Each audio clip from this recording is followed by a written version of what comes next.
So guys, তোমরা সবাই কেমন আছো? আশা করছি ভালো আছো।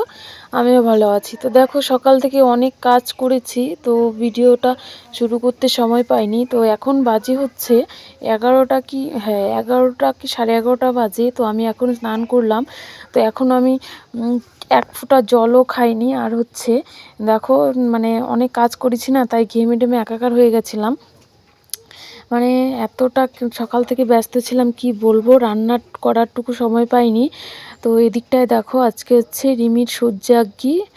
অনেকেই বলো যে মানে অসুস্থলা ব্রত বলে, অনেকেই অনেকটা বলে আর কি। তারপর এদিকটায় বসে গেছে কাজ করতে। তো কন্টিনিউ করো ভিডিওটা, আশা করি ভালো লাগবে। এতে গন্ধে পুষ্পে গণেশ আদি পঞ্চদেবতা গণভ্য পূজামহং করিছে। জবা ফুলটা ওই যে আগ্নিপাতা কলাটা মধ্যে দাও। এই যে ইসে আগ্নিপাতা চিনি দেনে দিতে লাগবে কলাটার মধ্যে। দাও দিলে দিবা। একদম কলাটার উপরে দাও না। জবা ফুলটা কলাটার উপরে দাও। সুন্দর করে, হ্যাঁ। ব্যাস, এই যে সুন্দর করে দুই হাতে তুলো। বাচ্চারা সজাগ করো তো। দেখনা তো। আচ্ছা, তুমি ধরো সূর্যের দিকে তাকাও, এটা তুলে আগ্নিপাতা তুলে সূর্যের দিকে তাকাও। ভালো করে ধরো, নিচে ধরো, নিচে ধরো। নিচে ধরো সুন্দর করে। বলো বিষ্ণুর তোর শতদ্দ পৌষ মাসে শুক্লে পক্ষে ষষ্ঠী তিথে, তোমার নামটা বলো। জন্ম সুজাকৃত সর্ব পাপক্ষয় কামনায় পুত্র, পুত্রের নাম বলো।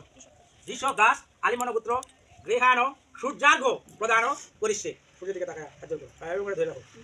নম বিবর্ষতে ব্রাহ্মণ ভাষ্যতে বিষ্ণু তেজসে জগৎ সবিত্রে সূর্যে কর্মদায়িনী।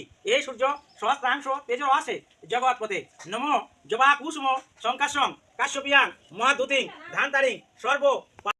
তারপর এদিকটা দেখো, রিমি ছেলেকে অনেক করে বলছিল যে ওকে সজাগ করার জন্য। তো ও একটুকু উঠছিল না, জাগনাই হচ্ছিল না। অনেক চেষ্টা করছিল জাগনা করার জন্য, কিছুতেই জাগনা হচ্ছিল না আর কি।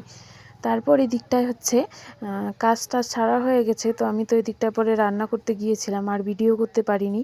তারপর এই দিকটায় কুলোর মধ্যে সব কিছু নিয়ে নিয়েছে, যাচ্ছে হচ্ছে গাছের গুঁড়ি দিতে, মানে গাছের শেওড়া গাছের নিচে পুজো করবে আর কি। মানে যে গাছের গুঁড়ি বর্ত বলে, তো ওটাই করবে। তো আমাদের সীমন্তন, মানে সাধ বলো, বিয়ে বলো, অন্নপ্রাশন বলো, কালী পুজো বলো, আর হচ্ছে অসুস্থলা বর্ত বলো, এগুলোর মধ্যে আমাদের এটা করতে হয়, আমাদের নিয়ম। কার কার এই রিচুয়ালটা আছে একটু কমেন্ট করে জানিও তো। আমাদের তো এই নিয়মটা মানে করতে হয়, যেগুলো বললাম সেগুলোর মধ্যে। তো এই যে দেখো, সবগুলো ওইখানটায় করে নিচ্ছে। তো ক্যামেরাটা ধরেছিল ছেলে, আমি ফোনটা ওর কাছে দিয়ে, তো আমি গেছিলাম আর কি রান্নাঘরে সব কিছু রেডি করে দেওয়ার জন্য। সর্দি রান্না করছে, তাই আমি সব কিছু যোগাযন্ত্র করে দিচ্ছি। আর তারপর হচ্ছে আজকে আরও ছেলে মামার বাড়ি চলে যাবে, তাই একটু রান্না তাড়াহুড়োটা একটু তাড়াতাড়ি, মানে ও হচ্ছে চিকেন ভালোবাসে, তো ও না খেলে কেমন লাগে না, তাই আর কি ভাবছিলাম যে তাড়াতাড়ি রান্না বাড়া সারলে পরে ও একটু খেয়ে যেতে পারবে। তো এর জন্যে আমি আর ভিডিও করতে পারিনি। তো ওই ছেলেই ভিডিও করছিল ক্যামেরা ধরে, যেরকম করেছে সেরকমটাই তোমাদের কাছে তুলে ধরলাম। আর হচ্ছে এদিকটা সব কিছু করছে, মা দেখিয়ে দিচ্ছে, মানে আমার শাশুড়ি মা দেখিয়ে দিচ্ছে রিমিকে, আর রিমি এগুলো করছে আর কি, যা যা করতে হয় আর কি। তো ওদের ওদের নিয়ম আছে কি, শাখা পুতুল এগুলো সব কিছুই করতে হয়। আমাদের মধ্যে আবার এগুলো আমাদের আর কি দিতে হয় না। তো ওদের দিচ্ছে আর কি, এক একজনের এক এক রকম নিয়ম, কিন্তু এগুলো আছে আমাদের।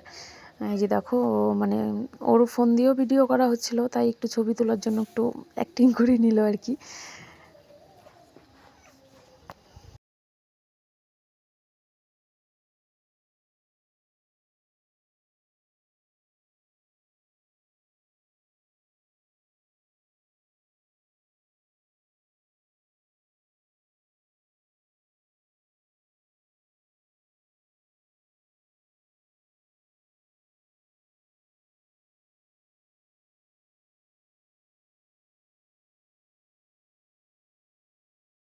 তারপর দেখো, এদিকটায় বসে গেছি সবজি কাটার জন্য। সবজি বলতে আলু পেঁয়াজ রসুন এগুলোই কাটতে বসেছি। তো চিকেন হবে, মাটন হবে। তো মাটনটা বদ্দির ঘরে রান্না করবে, আর এটা চিকেনটা হচ্ছে আমাদের রান্নাঘরে, এদিকটায় রান্না হবে। এদিকটায় দেখো, চিকেনটা ধুয়ে নিচ্ছি, আমি ধুয়ে পরিষ্কার করে নিচ্ছি। নিয়ে তো এখন যাব হচ্ছে রান্নাঘরে, নিয়ে তারপর হচ্ছে মাছ কাটবো। মাছ মেরেছি পুকুর থেকে, সেই মাছগুলো কাটতে হবে। তো এই যে দেখো, এই দিকটায় কত সুন্দর মালা মাছগুলো মেরেছে, একদম অনেক সুন্দর। আর এদিকটায় আছে বাটা মাছ। তারপর দেখো এই দিকটা মাছগুলো কলে পাড়ে নিয়ে এসেছি আমি ধোয়ার জন্য। কি সুন্দর লাগছে না দেখতে বলো, তাই একটু ভিডিওতে শেয়ার করলাম। আমার তো মানে এগুলো মাছ খাওয়ার থেকে দেখতেই ভীষণ ভালো লাগে, তোমাদের কি বলবো। তো এদিকটা দেখো মাছ চচ্চড়ি, এদিকটা হচ্ছে চিকেন, তারপর হচ্ছে ডাল, এই যে দিকটা লাউ দিয়ে হচ্ছে ডাল, তারপর হচ্ছে পাঁপড় ভাজা। তো এগুলোই হয়েছে। আর মাটনটা হচ্ছে ও করে বতি রান্না করেছে, আর এই দিকটা রিমিও ভিডিও করছিল। তারপর দেখো ছেলে মানে আমার ছোদ্দা আসছে, ছেলে আমাদের বাড়ি যাচ্ছে আর কি, অনেক যাওয়ার জন্য অনেক জেদ করছিল, তাই ফোন করে আমার ছোদ্দাকে নিয়ে আসলো। তো ছোদ্দা নিতে এসে কিছুক্ষণ আগে এসে ছোদ্দা খাওয়া দাওয়া করলো, করে বেরিয়ে যাচ্ছে। তো টাটা বাই। আজকের ভিডিওটা আমার কেমন লাগলো কমেন্ট করে জানিয়ে। দেখা হচ্ছে নেক্সট ভিডিওতে আর কি।